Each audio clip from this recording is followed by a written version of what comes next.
Holy shit. All right. Okay.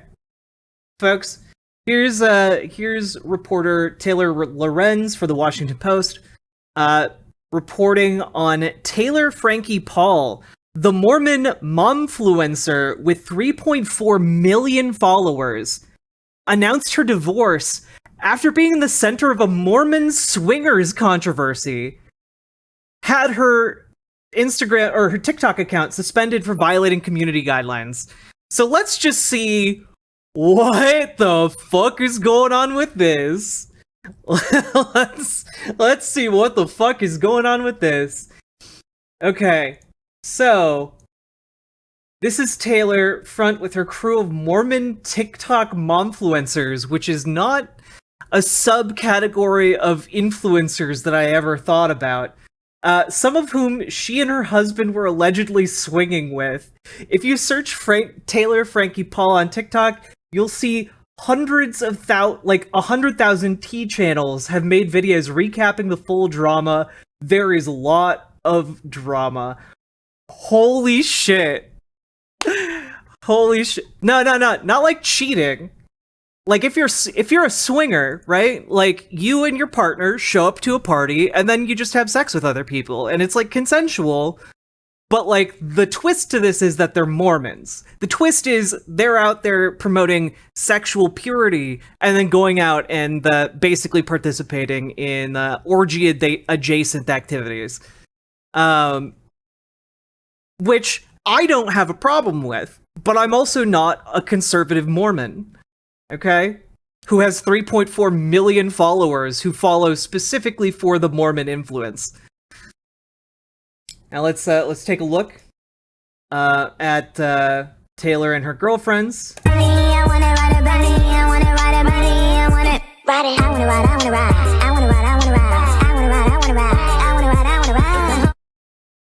Okay.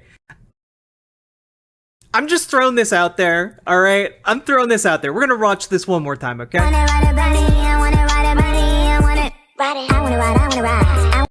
Okay.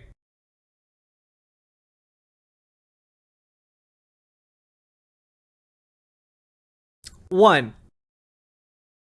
Her hip movements do not speak of someone who is extremely heterosexual and Mormon, okay?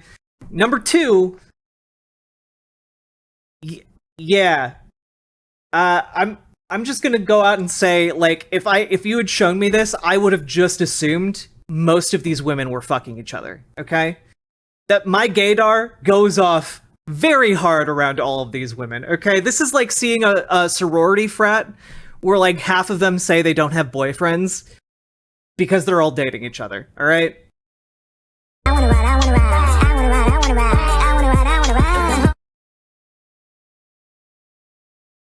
Alright, let's continue, because there's more!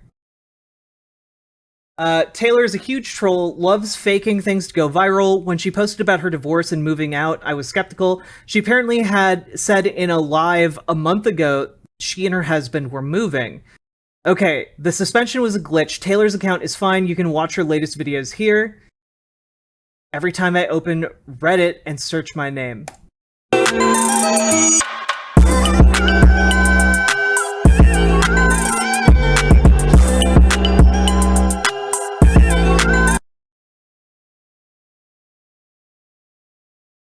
Alright, watch the below videos in order for a rundown on the situation from one of my favorite TikTok drama creators. Alright, let's spill the tea, sis. Let's spill the tea. Hey beautiful people, let's talk about mom talk. This is solely for educational purposes, no hate to anyone involved. What's your favorite makeup brand? Mine's currently ColourPop Cosmetics. This is Taylor Frankie Paul. She's kind of like the leader of what's going on right now. In her late 20s, is a Mormon, and was married. Let me give you some context. In the past, she has talked about not sharing a room with her spouse, and has also joked about being in an open relationship. She was always posting with a group of women. They're all in the Mormon community, and they're all moms. These women joked about holding the priesthood, which got them into some controversy, also being sister wives, and swinging. If you don't know what swinging is, it's when you exchange partners with another couple. And in the past few days, it all got exposed. Taylor posted that her and her husband, Tate, were getting a divorce. She was becoming a single mom. And rumors began that she had cheated on her husband with someone else in the community. But it was so much more. It got fueled when... I need to know. I need to know. Purposes, no hate to anyone involved. What state are you from? All receipts are posted on my story, by the way. So Tate deleted all of his pictures with her. And this is where a new person comes in. Victoria, one of the other creators in Mom Talk, was liking comments about Taylor and another woman, basically kind of confirming that she had cheated. A bunch of other women in the community, Camille, Victoria, Miranda, and a few others unfollowed Taylor. Camille and Miranda basically confirmed that they were no longer friends with her as well. Taylor then posted a video confirming and claiming that her and Tate were still amicable and friends, excited to be co-parents. And then Taylor went live. I have 2 videos from the live. They're 3 minutes each. I'm gonna go post them on my story, so go watch those, but I'm gonna break down some key points. Tate and Taylor were soft swingers. Basically, swingers are people that switch couples, right? But soft swingers do everything but a home run.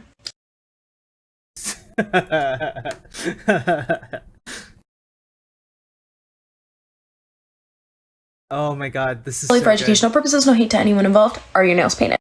She then confirmed that they were all soft swingers, and a bunch of them were in Mom Talk with her, the couples. There was one rule in their swinging community from all the times they did it, was that if you were going to be intimate with another person's spouse, the other spouse had to be in the room. Apparently they would all get very intoxicated at these events, and one night she left with another man into another room and didn't tell their spouses, so it was considered cheating. She quickly confirmed that Camille and her husband were not a part of it. She states that she is friends with everyone in Mom Talk except 2 women, and even hinted where those 2 women were, I believe, Camille and Miranda.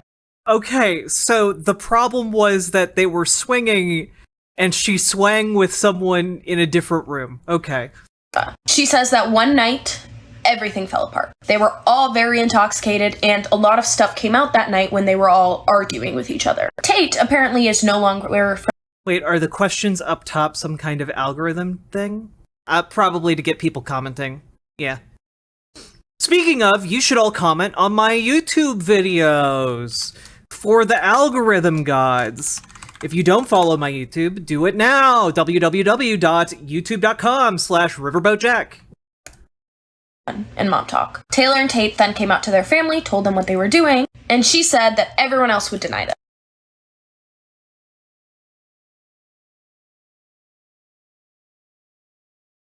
Amazing. To anyone involved, what's your favorite season? Then Miranda and Chase went live. This is Miranda, the girl here on the left, and this creator right here.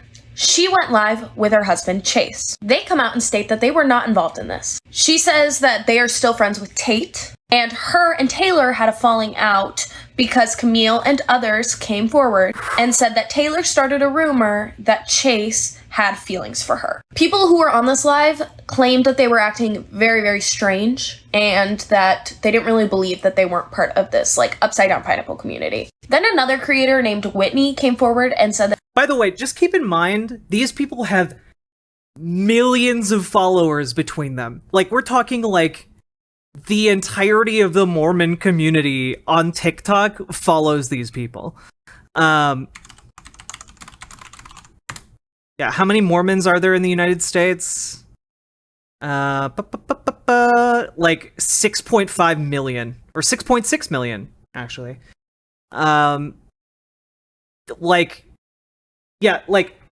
Just to give you guys, like, an idea, one of these women, by herself, would have, like, the equivalent following of, like, half of all Mormons in the United States, okay? She was not involved in this at all either. That's the tornado warning. It doesn't stop there. Miranda and Taylor had some pictures come forward, leaked from Miranda's sneaky link in very compromising positions. Miranda claims that this is from a fun bachelorette party. Oh my goodness, you don't say. God, every mainstream conservative is bad at sex.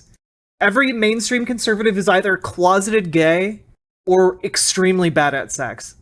It's part 5 of talking about mom talk, solely for educational purposes, no hate to anyone involved. All receipts are posted on my story, by the way. Who's your favorite creator? Miranda says that this was before they had kids. It was years ago.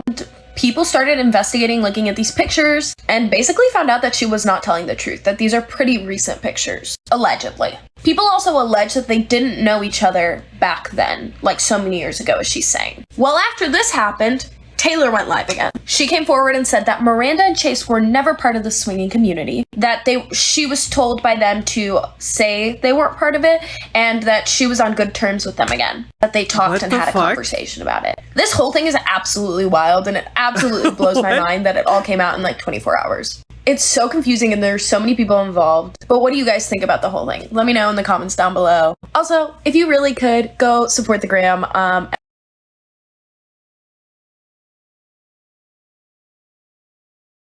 Taylor Frankie Paul posted this 4 days ago, right before all the news about the swingers parties leaked on Reddit.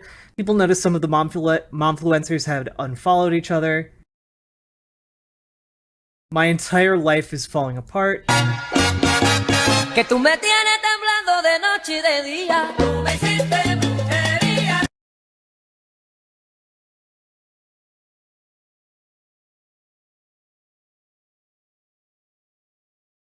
And I can't even speak on why without bringing them all down with me. Yo, do it. Do it, bitch! I love it. I love this. You know, like, the most bigoted people are just almost always, like, fighting something within themselves or trying to conceal something from other people. Yeah, if I had $1 for every MAGA hat that tried to slide into your DMs, you'd be rich. On top of that, like, this is compounded by the news that Nick Fuentes, leader of the hyper-conservative, neo-Nazi adjacent Groyper movement, was caught looking at femboy trans porn, where, like, a trans woman was sucking off a femboy, and, like, I know that's the least surprising thing to ever happen, but also just, like, it really hammers home the point. All of these people who are, like, preaching sexual purity, they don't actually believe what they're teaching. They just fuck people up. They fuck kids up. As the poet Derek Lewis would say, let's swang and bang 'em. Yeah. Someone showed me that. Yeah, no. He had, like, part of a tab open, and his community, like, descended on that like vultures and immediately outed him for what kind of porn he had on his tabs, which is very funny to me. And, you know, it's mostly funny, not because he was looking at porn, and not because he was looking at trans porn, there's nothing wrong with any of those things, but because he specifically goes out of his way all the time to talk about how that sort of thing is degenerate and evil, you know? You know, then there was also, like, the, oh god, what was his name? That Southern Baptist preacher. Oh god, I mean, that just reminds me, too. Let's see, news. Yeah, this is also one of the top stories going around right now. And I don't know if any of y'all have heard of it yet, but this is a kind of a big deal. Southern Baptist leaders release sex abuser database that they kept secret for years. So, the Southern Baptist Convention is one of the largest conservative, like, evangelical movements in the United States. They had a secret database of sex offenders and sexual abusers among their ranks, and instead of reporting them to police, they kept it secret and just shuffled people around. You know, they had to play catch up with the Catholic Church in that regard, I guess. So let's take a look at this, shall we? Southern Baptist leaders on Thursday evening released a list of alleged church-related sexual abuse offenders that denomination heads had kept secret for more than a decade. More than a decade! And this isn't just like, oh, well, my pastor didn't know. Nah, your pastor or your pastor's boss 100% knew about this shit. Okay? The Executive Committee for the Southern Baptist Convention said earlier this week it will publish the names after it issued a third-party investigation that suggested a widespread cover-up by top leaders who ignored and even vilified people who came forward with stories of abuse.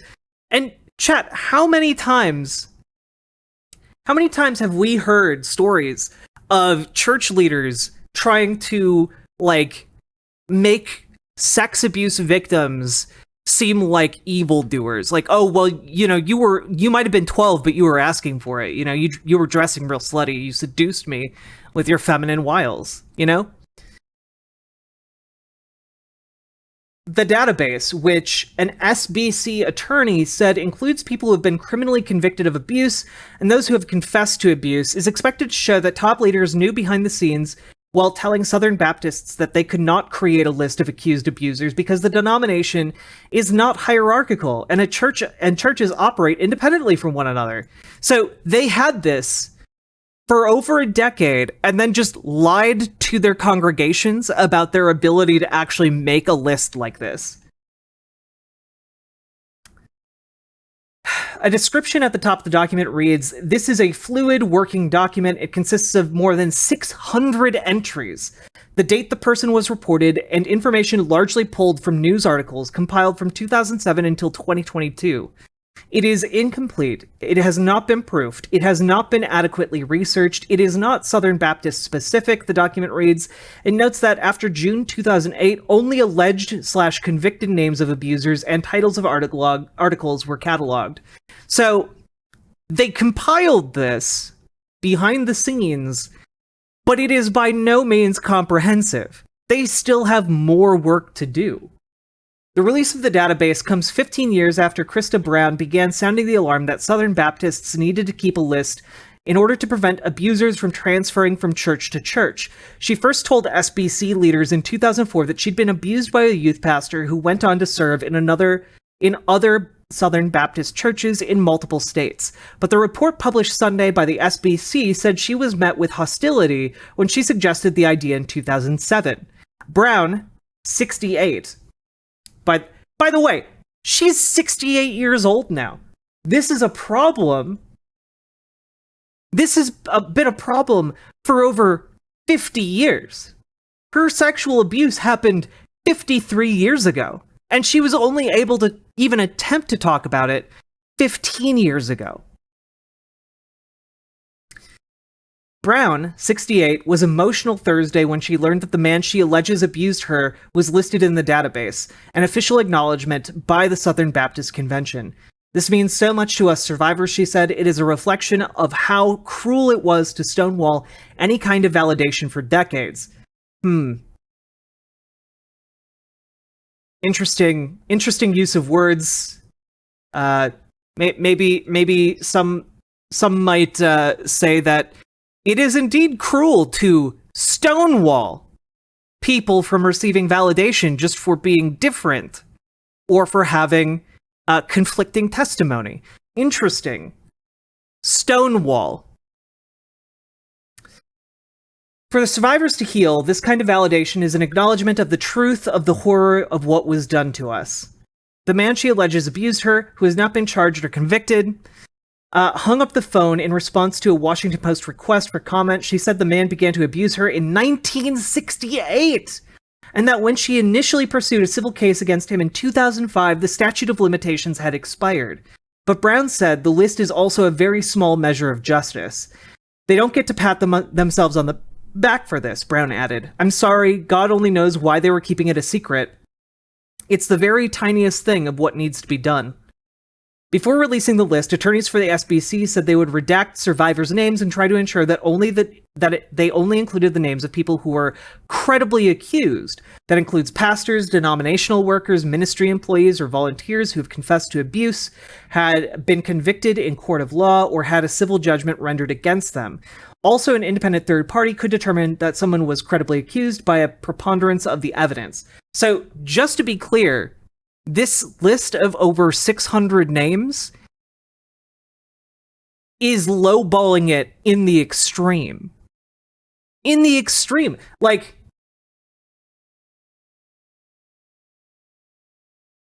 Brown's case, Krista Brown, right? She tried to bring her civil suit in 2005, but the statute of limitations had expired, meaning that the only reason her abuser is on that list is because he went on to abuse someone else who was able to credibly accuse him. Meaning that they were caught in, like, either confessed, or they were convicted in a court of law, or there was a civil suit, etc. Meaning her abuse is not reflected on that list.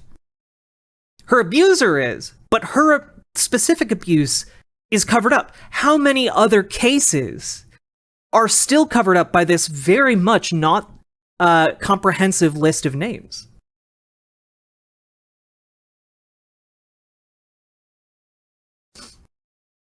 Yeah. This is a critical first step, said Rachel Den Hollander, an attorney and former gymnast who outed former USA gymnastics team physician Larry Nassar over his serial sexual assaults, and is now an advisor on a Southern Baptist task force on the issue. It at least begins to demonstrate a level of transparency and accountability. So, Rachel Den Hollander, definitely still doing pretty cool and awesome things, getting this list of sexual abusers out.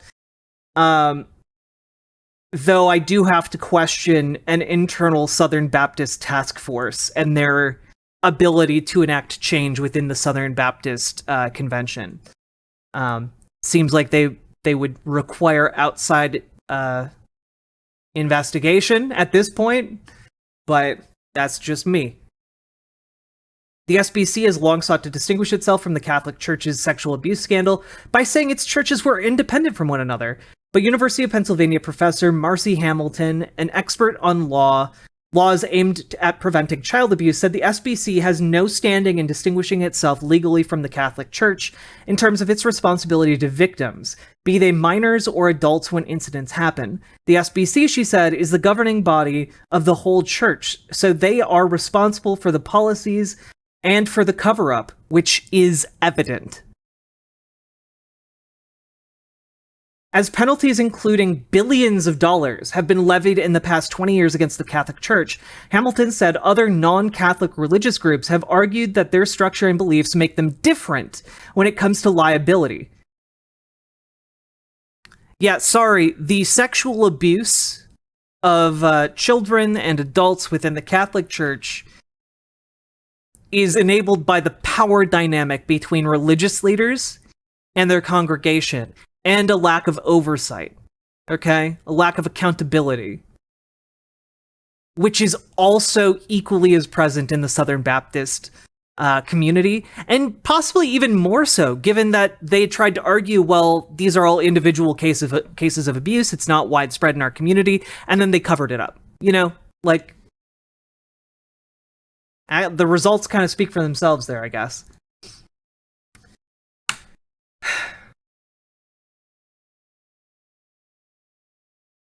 Southern Baptist and non-denominational groups have said they are too loosely affiliated to be liable, but she said courts have found otherwise when they've looked at other faith groups. The question is, did they act recklessly, endangering children and adults? And the answer is yes, Hamilton said. They took unreasonable risks. Altpac, thank you for subscribing. Lacked effective prevention policies and put individuals in their flocks at risk of being sexually assaulted and abused by leaving the abusers in positions of authority and not alerting the public, and by bypassing going to the local authorities. This defense they've been saying, we've organized differently, is full of holes. That is no defense. Hamilton said victims who were minors at the time of abuse and came forward as adults can have a harder time because of slowly changing statutes of limitations. However, more states are extending deadlines for people to bring civil cases. The third-party investigation by GuidePoint Solutions, commissioned by the Southern Baptists at their annual convention last year and released Sunday, focused narrowly on the SBC's Nashville-based executive committee, the second smallest organization within the SBC, that handles the finances and administration, including distributing funds that come from churches around the country to its other organizations. Two Southern Baptist leaders, Kevin Ezel of the North American Mission Board and Danny Aiken of the Southeastern Baptist Theological Seminary, said this week that they would invite Guideposts to investigate allegations in their organizations. So this list isn't representative of the whole of the Southern Baptist community. It's focused on just a narrow portion so far. What are they going to find when they expand this search? I mean, I have a pretty decent guess, just from my anecdotal experiences within the church and the anecdotal experiences from other people who I know within the church.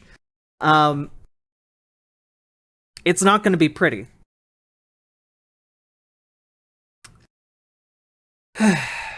Aiken said in an interview that he knew of maybe 3 or 4 instances of sexual abuse in his 19 years at Southeastern, including one that ultimately led to the firing of a former Southeastern president, Paige Patterson, who was named in the Guidepost report. Aiken said that he is recommending to his board of trustees that Patterson's name be removed from one of the seminary buildings. I'm sorry. This man engaged in sexual abuse to the extent that he was fired internally from his job, and they still named a building after him? I'm sorry, this guy knows of 3 or 4 sexual abuse allegations and he didn't tell anyone? Yeah, there's going to be a lot more coming out from these investigations.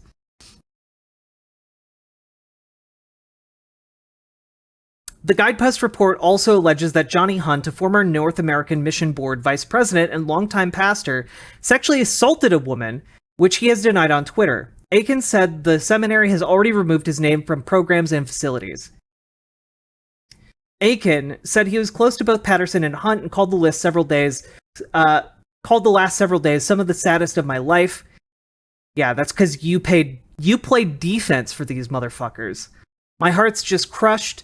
That has not changed my love for Johnny, and I'm praying he'll respond appropriately and know Southern Baptists are forgiving people. Sorry, that's part of the problem. Sorry, you get to forgive someone, they don't get to keep their authority. Okay? You individually get to forgive someone. But the idea that you know someone who both is calling you a liar and raped a woman, that you say you still love him? That is insane to me. That is an insane amount of mental gymnastics that you're doing.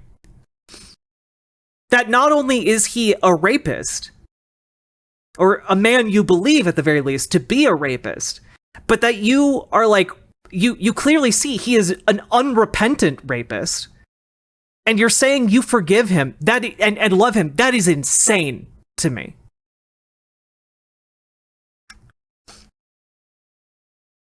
Several abuse survivors have said they plan to fly to Anaheim, California for the SBC's annual meeting next month because they see momentum for potential change. Among them is Jules Woodson, whose 2018 allegation that her Southern Baptist youth pastor sexually assaulted her was viewed as one of the major points that led to the denomination to confront sex abuse, which is good. It is good that they are doing that, but holy shit, like 50 years too late. On Thursday night, Woodson sobbed when she knew that Andy Savage, whom she says abused her when she was 17, was listed in the database. In 2018, Savage, who has not been charged or convicted, publicly admitted to a sexual incident and that he was deeply sorry. and received a standing ovation from his congregation.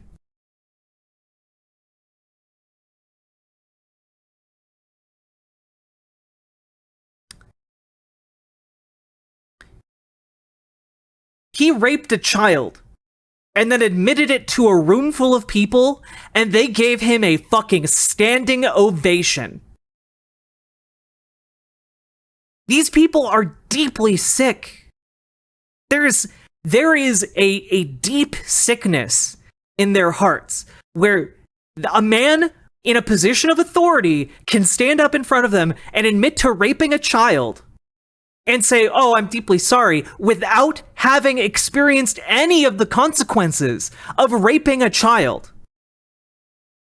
Without doing the time, without being sent to prison. And they give him a fucking standing ovation. If you are so sorry for raping a kid, turn yourself into police, confess, and spend your years in prison, okay? Get on those sex offender registries, my friend, okay? You want forgiveness? Do your time.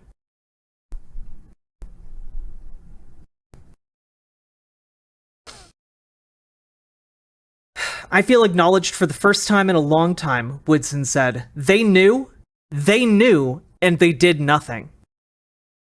Savage, who is a pastor at a non-SBC church in Tennessee, could not be reached for comment. He's still a fucking pastor.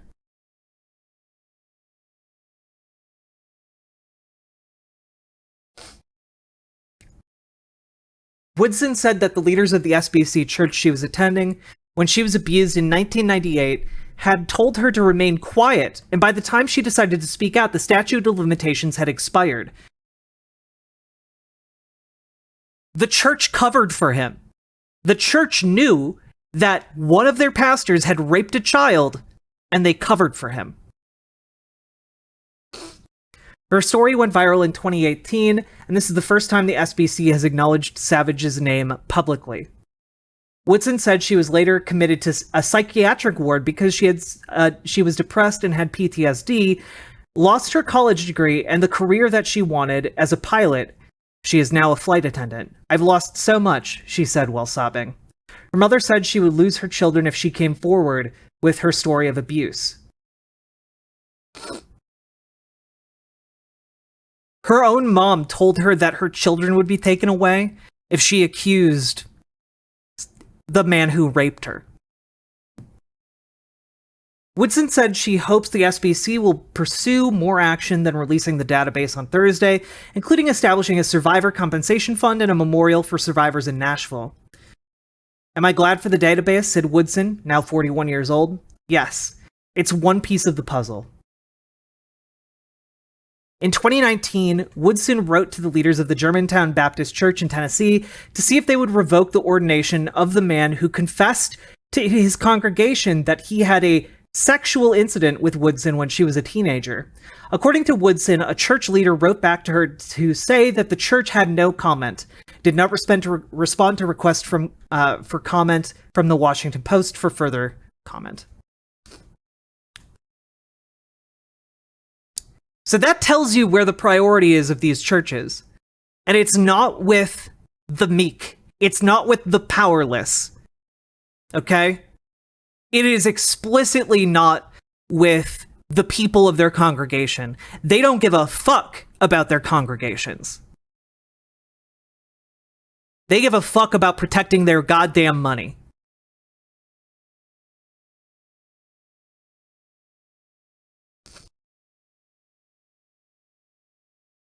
This hypocrisy, by the way, is why so many people leave the church. This callous, degenerate worship of money is what causes people to leave the church. I mean, along with the homophobia, transphobia, and hatred for other groups.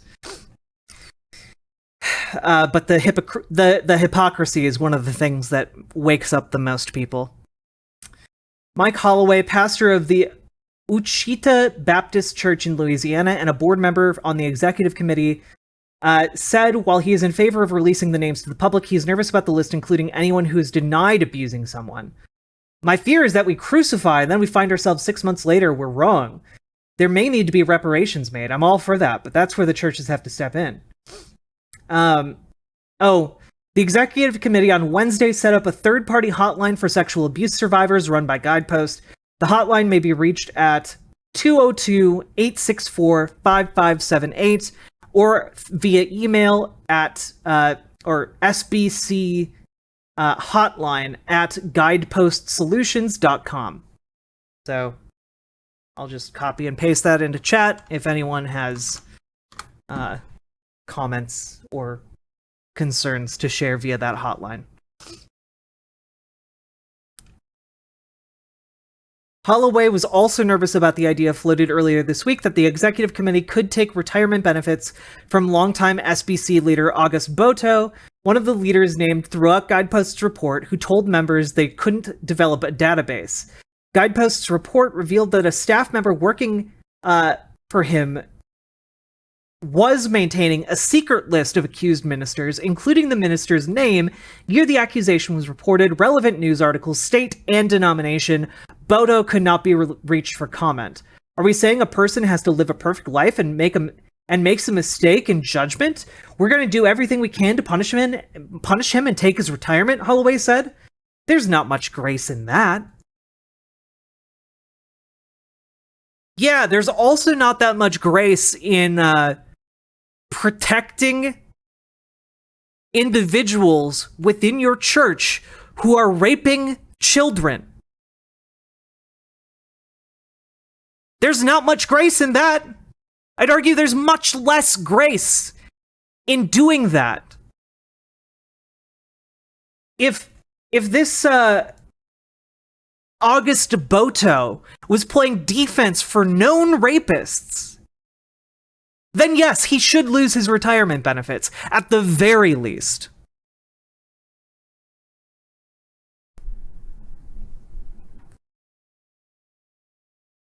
By the way, if God is real, these are the people who are gonna rot in hell. These motherfuckers. Alright? There's a very special place in hell, not just for the people who rape children, but for the people who play defense for those who rape children. Okay?